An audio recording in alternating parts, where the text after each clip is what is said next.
and I will be your moderator today.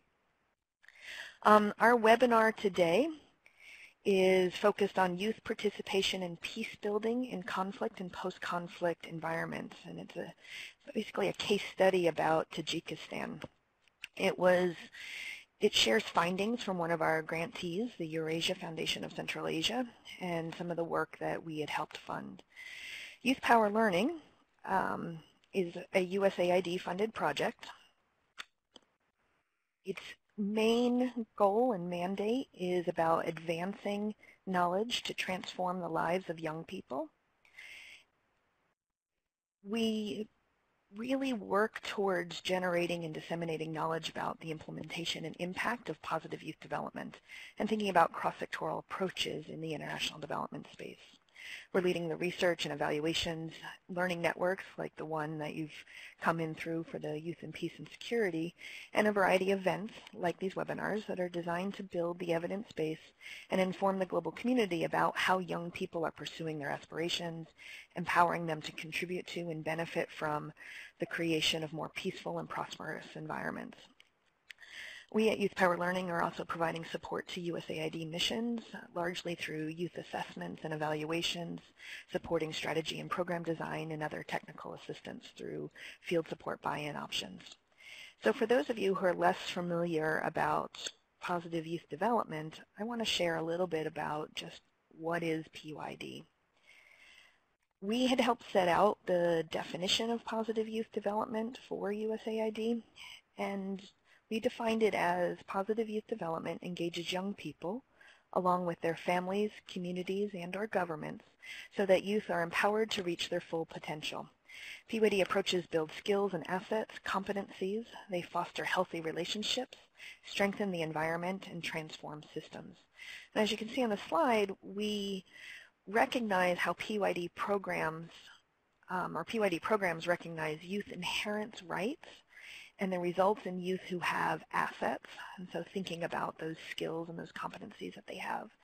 The ability to leverage those assets, which we refer to as agency. The ability to contribute and that engagement in the positive change for themselves and for their communities, and that they're surrounded by an enabling environment that supports them. We are, as a project, we are here to support the broader youth development community in advancing positive youth development, and we do that through a variety of ways. Some of it is through our learning hub, the youthpower.org platform, and our newest companion platform on youthlead.org. Youthpower.org really focuses on sharing resources and events, distilling and curating what works. We've developed a learning agenda that builds on what we know at this stage about positive youth development and its application for low and middle income countries and what we still need to learn. And so you have an opportunity as that youth development community to contribute to the learning agenda, to share what it is that you're learning in your PYD programs, and we will be your amplifiers and help synthesize what you're learning connected to a broader agenda.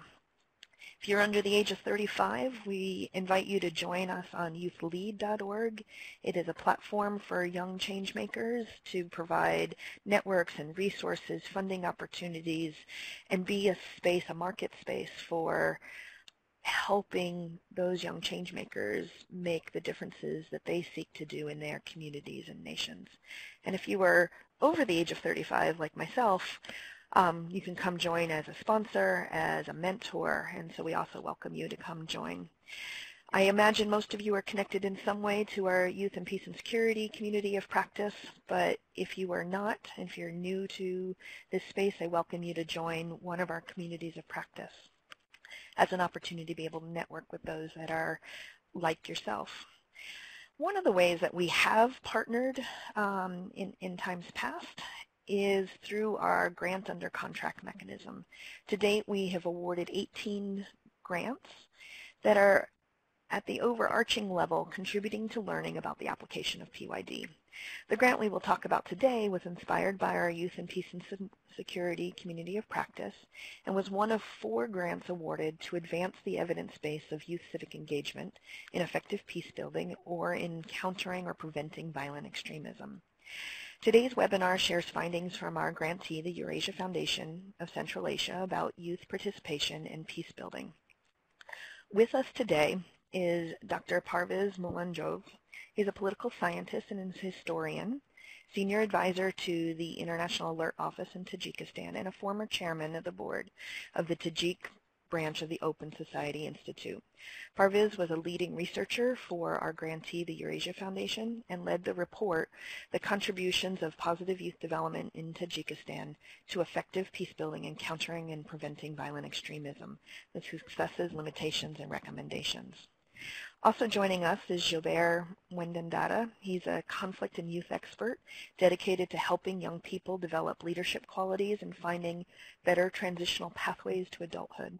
He currently serves as our Youth in Peace and Security co-champion and is a discussant today and will reflect on the lessons of the research that Parviz presents and apply in the context of his home country of Rwanda.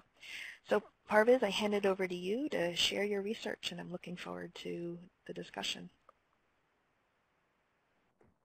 Thank you. Yes, this is the research which actually was conducted in the course of the several last month. It included several clusters and ways of activities, including the opinion polls, in-depth interviews, and various studies covering the target groups, and the target groups included mainly young people of different ethnic origin, people who belong to different religions and different political parties and different regional groups. So this is the map. You can see the Tajikistan. It's a small country which is between Afghanistan, China, and other post-Soviet countries on the north. So this is the map of the country. It's a mountainous country. 97% of its territory are mountains. This is just brief background data about Tajikistan. The population is about 8.5 million people. The capital, Dushanbe. This is the largest city. And the major languages, Tajik Farsi, which is a branch of Farsi Persian language, and Russian is the remnant of the Soviet times. It's widely used by intelligentsia, government people, and the business. And Uzbek is the second minority in the country, I mean the Turkish-speaking people. So due to the Soviet times, the Soviets invested a lot in the education, so the country is distinguished by the higher level of higher proportion of people with higher education, higher proportion of intelligentsia, and the literacy rate is much higher than in many neighboring countries. And the major religion, the Sunni Muslims, 85%, and Shia Ismaili Muslim community, about 10% of the population. So, I mean, the popularity of Tajikistan is actually right after the collapse of the Soviet Union. The country was covered by the civil war, one of the bloodiest conflicts on the post-Soviet territories that caused about 150,000 lives, around 1 million people left the country. There were also about 1.5 million of IDPs, internal displaced persons. And the war was between the government, pro-communist forces supported by Moscow, and the United Tajik Opposition, which was supported partially by Iran and some groups inside Afghanistan. So the civil war continued for almost 5 years and stalled mainly due to the active mediation and intervention from outside. From this point of view, Tajikistan was considered for many years as one of the several success stories of peaceful intervention under the UN umbrella, but it actually was prior to 2010-2015 when the government launched a large-scale offensive against the opposition, against its former adversaries. Actually, since 2015, we don't have any opposition. This is a one-party system. So we can say that actually this is not normal success story as it used to be described before. So the research task and goals actually was there were actually 3 major research tasks. The first one, the goal was to analyze, to measure the real impact of local international effort, the boosters and barriers that influence young people's decision to invest themselves in civic youth engagement and peace-building projects, also to explore how youth participation in such projects can influence the peace-building and how it promotes the process of prevention of violent extremism. It was actually, the research was targeting the conceptual factors, local pragmatic approaches, and to identify how they affect the projects, how the factors can be scaled up or transferred to other contexts. And actually, the research main findings, actually, I divided them actually in 2 main clusters of questions. So first of all, there was the task was to classify, to conduct a classification of conflict resolution and TV initiatives in Tajikistan. And the second was to identify the drivers and factors of youth radicalization and violent extremism. So we shaped it in a way that it would be useful example not only for experts and other stakeholders inside Tajikistan, but also on international level as well. So with regard to the classification, actually there were 3 clusters of major civic initiatives in the field of conflict resolution and extremist prevention in Tajikistan. So the first cluster of projects is so-referred dialogue project, which consists of programs intended to promote dialogue, interaction between conflict groups, groups in conflict, state and civil society, political part of secular and religious part of society. So that was the most successful and effective approach because after the Civil War, the country was still divided between different interest groups, between different centers of power. So the only way to promote the peace building and confidence building in the country was to promote the dialogue between them. At that time, the government was interested in this kind of approaches because the government was eager to promote peace inside the country and to strengthen its position. Therefore, that was actually joint a set of joint efforts conducted by different actors ranging from the government, international groups, local NGOs, and other major stakeholders. One of the major dialogues of that time was the inter-Tajik peace dialogue, which was a joint initiative of the several US organizations on one hand, and there was also the involvement of several Russian-based, Moscow-based organizations, and under its government umbrella, there was a dialogue which continued almost for 5 years, like track to dialogue between the opposition and the government. And actually this dialogue of Civic Initiative has promoted, has paved the way to official negotiations. So the second group consists of youth and social economic empowerment projects with indirect link to conflict and violence prevention, but it was still very important approach because it focused on targeting the roots and causes of conflict.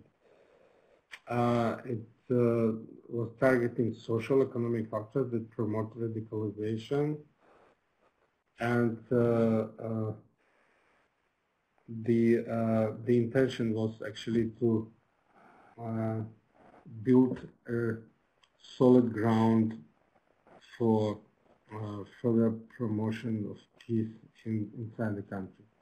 So the third group of initiatives consists of research projects intended to explore religious radicalization problems and issues in Tajikistan and in the region. Most of these project initiatives are implemented by international agencies. They have internal character, and they are not so subject to wider circulation and dissemination, mainly because of the harshening the internal political situation in Tajikistan. So as I mentioned, since 2010, the government launched an offensive against the opposition. The conditions for civic initiatives and conflict prevention, confidence building initiatives have been decreased, and today it's very difficult to implement dialogue projects. So talking about these initiatives from the dynamics perspective, we can say that the dialogue project was actually the majority of them were implemented right after the end of the conflict for about 5, 6, 10 years. And then today we have only mainly some economic projects, I mean the youth social economic empowerment projects, training of youth, capacity building. This is tolerated still by the government. And other research projects which still could be implemented in the country, these are research projects. So research projects on religious radicalization, problems and issues in Tajikistan still also tolerated by the government because the government also shares concern about the rising level of religious radicalization in the country, and it's interested to get more knowledge and information about what is going on the ground. So this is what today is more or less possible and implementable inside the country. The internal causes and factors, this is actually one of the goals of the research. So we try to identify what are the internal causes and factors of religious radicalization inside the country. And we came to the following set of conclusions. So first of all, this is unemployment, so social and economic factors such as unemployment, shortages of social vertical mobility, social injustice, lack of education, poverty, religious discrimination, family background, and marginalization. So the most important factor is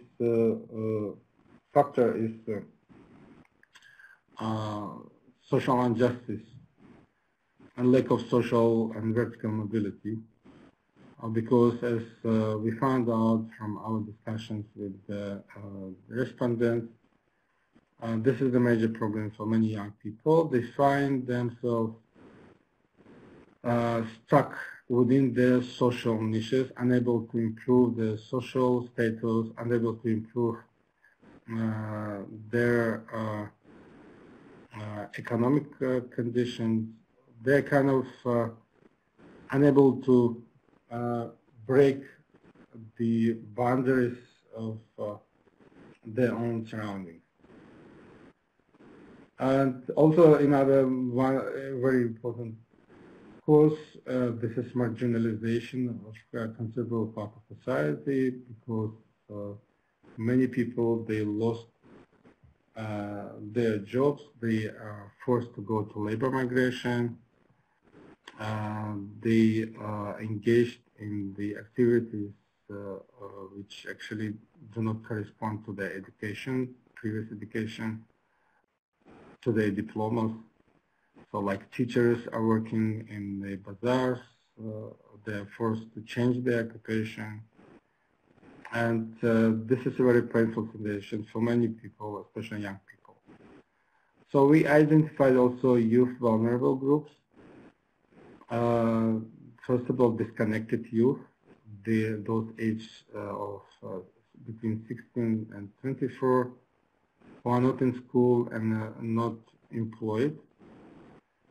And then representative of small business sector, so-called bazaar retailers or traders. This is mainly educated people with higher education diplomas. Many of them have actually belong to middle class. They are middle-sized entrepreneurs engaged mainly in import operations. So since 2014, when Russia has and many other post-Soviet countries started to experience social, economic problems, there was financial crisis which affected Tajikistan as well and affected the import business activities, and this group of people suffered a lot. So they're extremely vulnerable today, socially and economically, and they're becoming actually the main target of religious propaganda from outside. So the majority of ISIS, Tajik ISIS, and Tajik recruits in ISIS, they're actually from this group of people. So they are not poor people, they are relatively better educated people, former entrepreneurs and traders, and some of them actually the blue collar, some of them white collar, young professionals. So we identified actually two age groups of Tajik young people, which today are the most vulnerable, most susceptible to the religious propaganda from outside. So this is the first group of people who just graduated the high school, graduated secondary school, sorry, and they are entering the labor market. So they are between 16 and 24 years old. And they are not able to get to universities because they don't have enough money, and they're not able to actually find a job because there is a higher level of unemployment. The second group of the most vulnerable young people, they are 29, 35 years old. They are mainly as I mentioned, the entrepreneurs, middle-sized entrepreneurs. So this group of people, they used to be very successful economically and socially, and they now suffered a lot. So this group of people actually constitute the major part of people recruited by ISIS. And what is interesting, we actually compared this data with the Arab barometer data. And Arab, this is a special program of which actually, conducts such studies in Arab countries. And the last major study was conducted just prior to the Arab Spring. And we found out that actually there is a lot of similarities between the situation in Tajikistan and Tunisia and Egypt, for instance, because exactly the same group of people. So the graduates of secondary school, secondary education, and the representatives of business sector, they actually were the main active participants in the Arab Spring event. And today, according to opinion polls in Tajikistan, we actually see actually very similar situation, which would be a good basis actually for comparative analysis. So the external drivers, which are a very important factor in Tajikistan, this is the ideological propaganda of radical religious groups conducted via internet, social networks, and online media. And we have about 50 TV channels actually created in the internet, which are of religious character. Many of them actually run or are directly linked to Salafi groups, or different kind of Salafi propaganda based in Saudi Arabia and Qatar. We also have, for instance, one TV channel, a very influential one, which is based in London. But as we know, actually, it was sponsored by Saudi Arabia Embassy in London. And this is pure Salafi propaganda and religious extremist propaganda channel. So the ISIS, the soft power ISIS and other religious groups, they're extremely also powerful in Tajikistan and the region. Now it's no more mainly in, it's more global network. It's not only in Syria and Iraq, but it's also, today it's more in Afghanistan. So today we have a new phenomenon where actually people are not going to anymore to Syria and Iraq, but we have information that there was instruction coming from ISIS to remain in the countries and to wait for signal. And there is also a group of a new path, mainly to Afghanistan.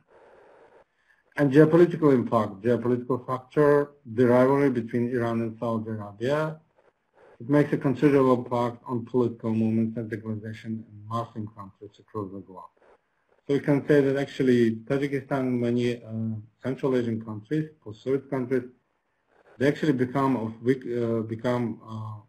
the victim of such geopolitical rivalry. And Tajikistan, as a Persian-speaking country, is especially obviously important for Saudi Arabia. So Saudi Arabia is targeting Tajikistan as a potential ally of Iran because of the proximity of culture and language. And therefore, the many Salafi TV channels, Salafi media resources are obviously, according to our data, continuously and considerably promoted and financed by Saudi Arabia foundations and groups. So the radicalization process and phases, we actually identified the three major phases of radicalization in Tajikistan. We're actually in the line of similar approaches and analysis conducted in other countries. For instance, in the United States, FBI also conducted a study, and they identified about 12 of 8 radicalization phases. So we identified actually the three main of them, which are also similar to many other approaches.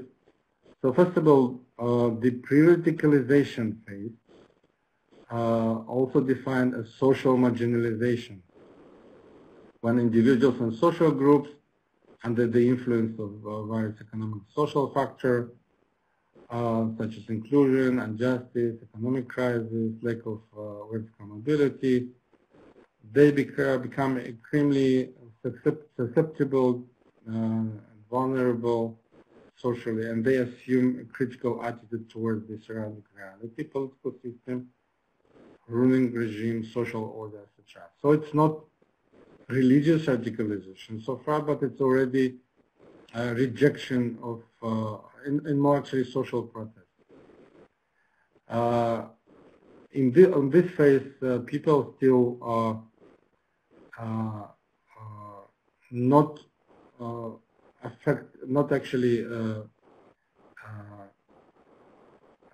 they are not really politically engaged, but they are already ready for social protest and participation in different political parties and groups.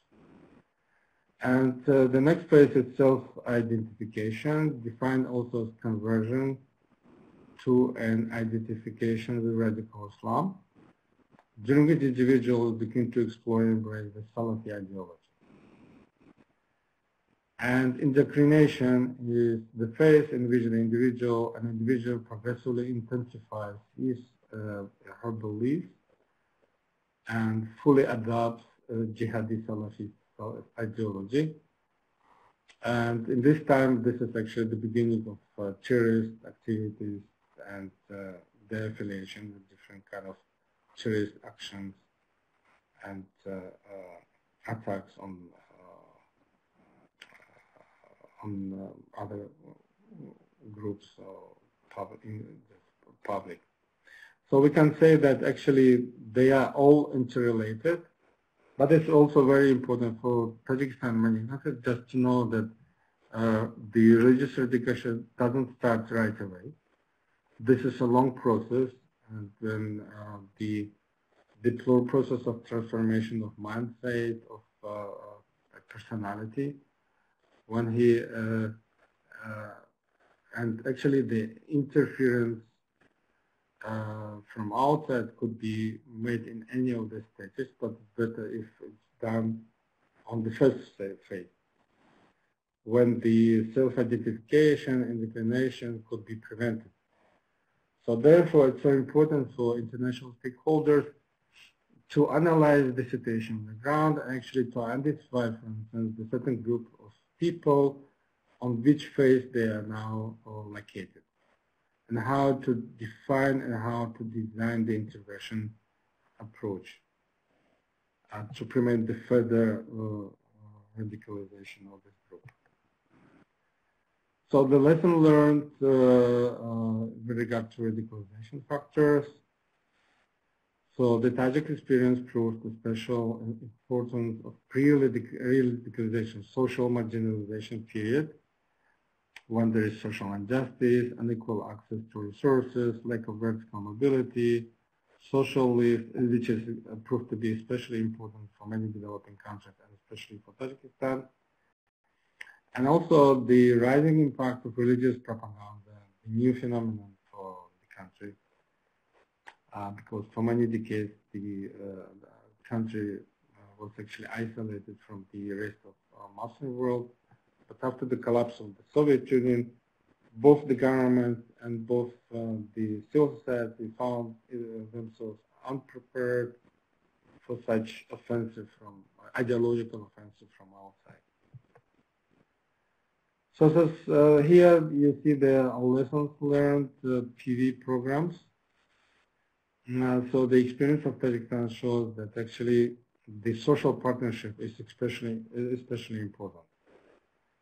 So when you have the cooperation between the government, international agencies, and local NGOs. This actually, such cooperation is the main precondition for successful PV activities. So as long as such social partnership existed and was active in Tajikistan for almost 10 years after the war was over, civil war was over, it was extremely successful set of peaceful initiatives and PV programs. So it was, I would say, was actually the golden period of peaceful internation inside the country. Since, as I mentioned, since 2007, 2007, 2010, this golden period was over. And today we have a totally new situation when the government is not interested anymore in social partnership, not interested anymore in holding dialogues with other influence groups, and it actually heavily affected all programs and initiatives implemented by international agencies and local NGOs. So the experience of Tajikistan shows actually, with regard to the main actors, it showed that actually the long-term sustainability of any PV peace building effort depends on the level of development of local civil society. So we found that actually as more developed civil society is more successful and effective is the PV set of initiatives in the country. In particular, the existence of an effective and wider strata of professional moderate NGOs is the key factor in ensuring sustainability of peaceful efforts, meaning that we found actually the NGO or the professional NGO actually they are kind of mediators between different groups of civil society. They are kind of connectors between the CBOs, community based groups, and between the government on one side, between international NGOs. They are the main designers of such initiatives and the major implementers on the ground. They also take responsibility for many capacity building efforts, and therefore, in many senses, the international organizations rely on this on this group of professional NGOs. So the decay of the Tajik network of professional NGOs actually led to the radical reduction of PV programs. At least it led to the decreasing quality and deteriorating quality of the PV programs in the country. So it was actually decay of professional NGOs caused by the pressure of the government on one side and financial problems from another side. So it led actually to the decrease of number, quality, and size of PV programs inside the country. The lessons learned, main actors, it was also mentioned that in post-conflict hybrid authoritarian countries, the government are the decisive factor in defining prospects for PV projects, as I mentioned actually. So the experience of Tajikistan shows us, as soon as government decided not to support PV projects, many initiatives initiated by international agencies proved to be unsuccessful or proved to be less implementable. For instance, we had several cases like UNDP projects, research projects on religious activities in Tajikistan was stopped by the government. So the government just refused to give them access to the ground to conduct research projects and opinion polls in different regions of the republic. And actually it was undermined the whole initiative. The same was actually with Mercy Corps organization in Tajikistan and many other organizations. I'm not talking about the NGO programs. In Tajikistan, the government pressure on civil society, NGO sector, banning political parties has considerably reduced opportunities for designing and implementation of PV projects. As I mentioned, that the government is no more interested in PV. I mean, this is the major, the most popular statements among the government politicians today, that we don't have conflicts anymore. Don't talk about the conflict. If you are talking about the conflict, so there would be no investments from outside. So the lesson learned with regard to the main tools and better approaches. So the most effective tools in post-conflict and hybrid authoritarian societies proved to be direct projects, as I mentioned. In case of Tajikistan, they proved to be extremely successful. The training educational projects, they are both effective on one side. On the other hand, in such authoritarian societies, they are more or less tolerated by the government. Therefore, they are more implementable. And youth empowering projects, the capacity building projects, so they are also targeting mainly the roots of conflict. They are targeting the most vulnerable groups of population, the groups which are most susceptible to the religious propaganda. So, and many international organizations in Tajikistan, like Eurasia Foundation, the UNDP and UN agencies, they are actually implementing mainly today youth empowering projects, training capacity building projects, and also the projects intended to explore situation on the ground. The government is more or less accepting this project. So the cooperation in this field is still possible. We came up with a set of recommendations to international agencies.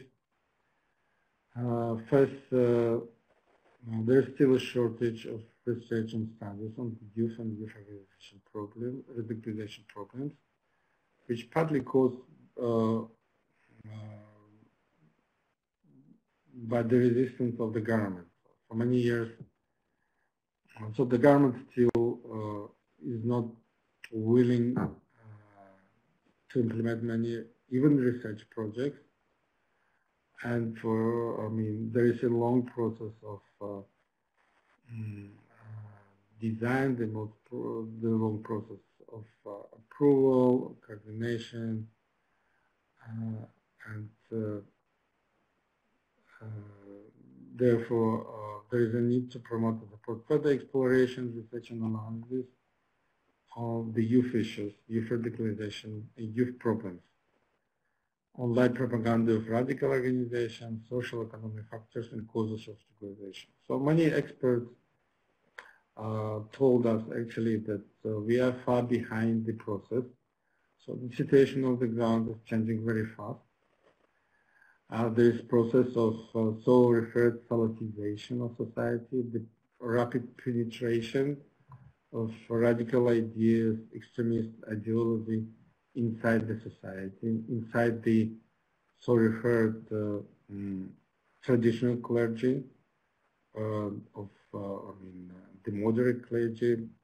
Even the moderate clergy today is affected by Salafi propaganda. And therefore, there is an urgent need to understand what is going on the ground in order to design further and more successful intervention. Another recommendation is to support further revision of the current strategies with regard to the local civil society. Because actually today, not too much attention given to the promotion of the local NGO sector. As I mentioned, this professional group of professional NGOs which is now in decay, and the major trend actually to support mainly the government, different government projects, but many government projects are not really properly implemented without civil society.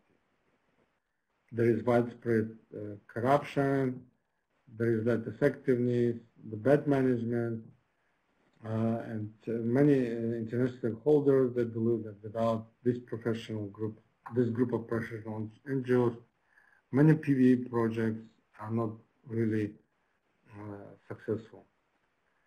So to promote the formation of local think tank groups, promoting local state capacity in country radicalization violence extremism. So this is the problem for many post-Soviet countries and many developing countries, the lack of experts, local experts able to analyze, not only to collect data, but to come up with a deep and comprehensive analysis. And to initiate projects and programs intended to establish a wider dialogue platform to promote dialogue and exchange of ideas between the state and civil society and different other stakeholders. And to initiate capacity building programs for law enforcement agencies responsible for the implementation of national anti-radicalization strategy and youth policy. This is one of the major and most important tasks, because we have a phenomenon of large-scale violation of human rights of young people, so by the law enforcement agencies, mainly because the officers are not aware about the specifics of the subject. They have no idea about the criteria of radicalization, so they're targeting anybody. Like they're targeting people who wear beards. I mean, they're targeting people who dress in religious clothes. So, and actually leads the situation to totally opposite, undesired result when so much innocent people are targeted, suffered, and it promotes actually the negative response from the many groups of population, especially the young people. So thank you very much. I think I'm in time. So I have questions. Great. Thank you, Parviz, very much for that really rich conversation. I'd like to give Gilbert an opportunity just to share a few reflections on what he sees some of these lessons as applicable to his home country for Rwanda, and then want to open up the Q&A. So if you have additional questions you'd like to ask, there's some great questions in the chat box. Please add them, and we'll address what we're able to during the webinar and actually follow up in writing to some of the questions if we don't finish all of them now. So Gilbert, over to you. Cassandra, thank you for hosting this important event on youth participation in peace building. And to Parviz, I also thank you for making a great presentation. This presentation helped us to understand, when it comes to peace building, that the context matters. So as the presenter discussed, the government, along with international NGOs and local civil society, they are the main actors in peace building efforts. However, in post-conflict countries, governments are very cautious, and sometimes they are skeptical on what other actors or partners are doing. So that's why there is a strong desire to control. I have worked in a few post-conflict countries that include Rwanda and Afghanistan, and while reading the report on which Parviz made a presentation, I noticed that some of the challenges that NGOs face in Tajikistan are the same as those we had in Rwanda. For example, NGOs representatives use terms that may be associated with some sensitivities, and it's like when I read, I was reading that in Tajikistan, government officials don't want to hear conflict resolution, violence prevention, and other terms like that. Instead, they would prefer hearing confidence building, tolerance promoting, and other, nice terms, or maybe a little bit conveying what they would consider as a positive message. So this reminded me of a meeting we had with one senior government official in Rwanda, and we made a presentation on a new project we wanted to have, and the name of the project was Land Conflict Management. According to her, I mean the government official, this name was terrible. She said that there is no conflict in Rwanda and no one needs a conflict management project. So we discussed and eventually agreed that the name should be Land Dispute Management. So this shows how in these contexts of post-conflict, NGOs need to choose terms carefully. Another example I just want to give, relating also to post-conflict context, is that government officials are concerned about image management. They want, like, the research projects or the research findings, to be under their control. They want to make sure that your findings can portray a good image, a superb image, of the situation. So in some post-conflict countries, and again I can say it is also the case of Rwanda, they have statistics institutes that must approve research findings before publication. The approval process may involve changing the actual findings. This is a challenge when you are conducting baseline surveys, because you need real information against which to monitor and access, and assess an activity progress and effectiveness. So finally, another example I want to share is where some peace building projects for the youth are, I can say, are under threat when the ruling parties are trying to hijack those youth and peace building projects and use them, as propaganda instruments. I have seen this more than once, especially in youth camp projects. We saw some government officials coming to visit and speak to the youth about the party and invite them to join. Unfortunately, it was done without approval from the organizing NGOs. The officials came in just as speakers with a specific topic to talk about, but diverted, and went to get into the propaganda. So now, to conclude, I know that most of you are building peace in your own communities. You are probably interacting with other actors, and everyone here needs, I can say, to learn from also what you are doing, because it would be, I think, interesting to hear, your participation, how your participation is making a difference in your communities. I thank you so much for this opportunity, and I'm so glad to be part of this learning process. Thank you. Great, thank you. Thank you, Gilbert.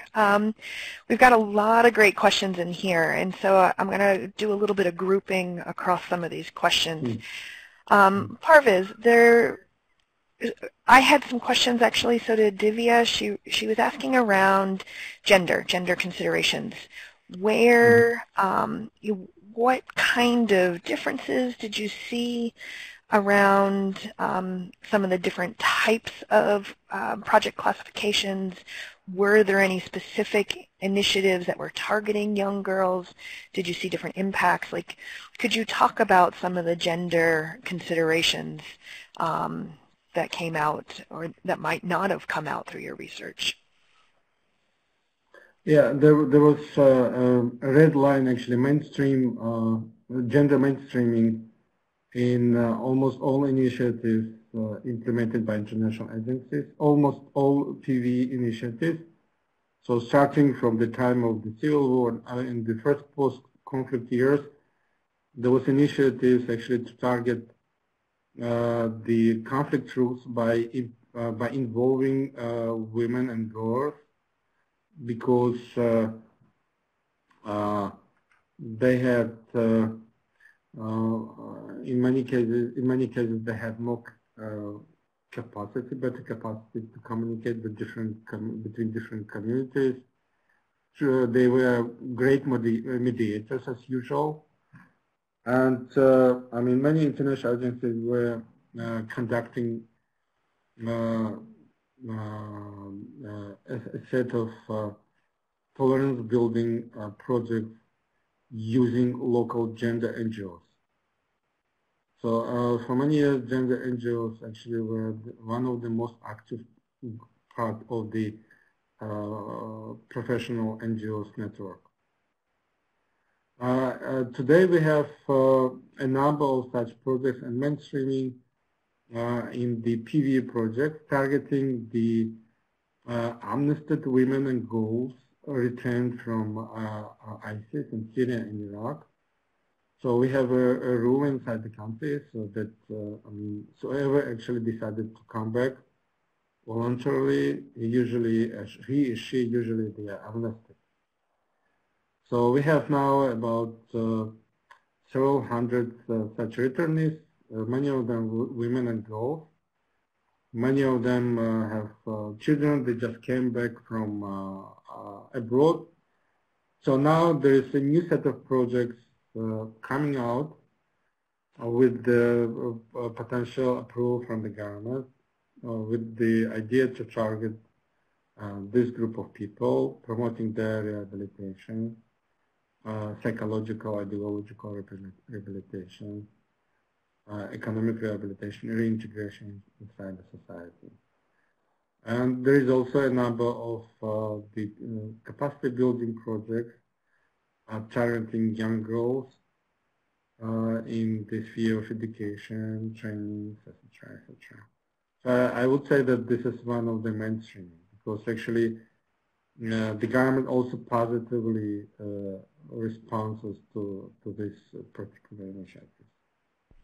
Well, then, actually, then talking about government, there's a cluster of questions reflecting on the engagement of government, examples around successful government and youth partnerships for Tajikistan.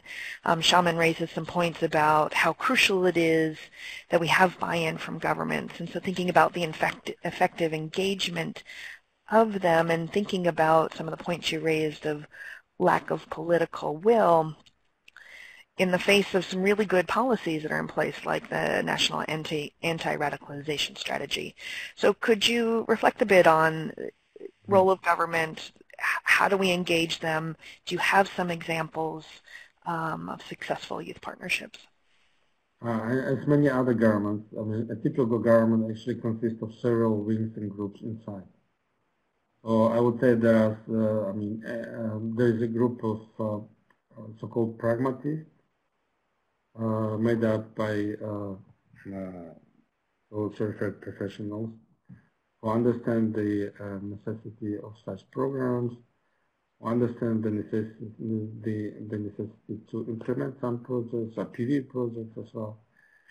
On the other hand, there is a group of, or several groups, I would say, of hardliners who believe that actually the best approach to radicalization is to suppress everything, whatever is moving. And therefore we have this kind of jumping from one side to another side, and uneven government policy towards the religion. So they had released Salafis for several years. They helped them, even helped them actually for in the beginning of 2000. Then they banned them. Then they released them again. And the same is with regard to many PV projects. Sometimes they support it, sometimes not. So, I mean, 2 years ago, they actually approved a huge initiative called the strategy, anti-radicalization strategy, which is a very well designed document. The problem how to implement it. Because yes, it was designed by several intellectuals and specialists on the top level with the support and advising from the international stakeholders on one hand, but it's still implemented by law enforcement agencies, which are made up by hardliners. So therefore, as many other government projects in many developing countries, you would see the same situation. There is good legislation, a set of good legislation acts. They are not implementable because the lack of cadres, the lack of willingness and wishes on the level of executives.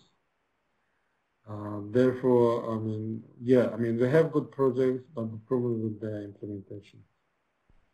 All right, thank you, Parviz. Recognizing we are at an actually 1 minute overtime, I'd like to thank you, to thank Gilbert, to thank our audience. We will capture the questions that you have included in the chat box and actually do some written follow-up that will follow the recording and presentations that will be made available on youthpower.org, and we will send out to those that registered.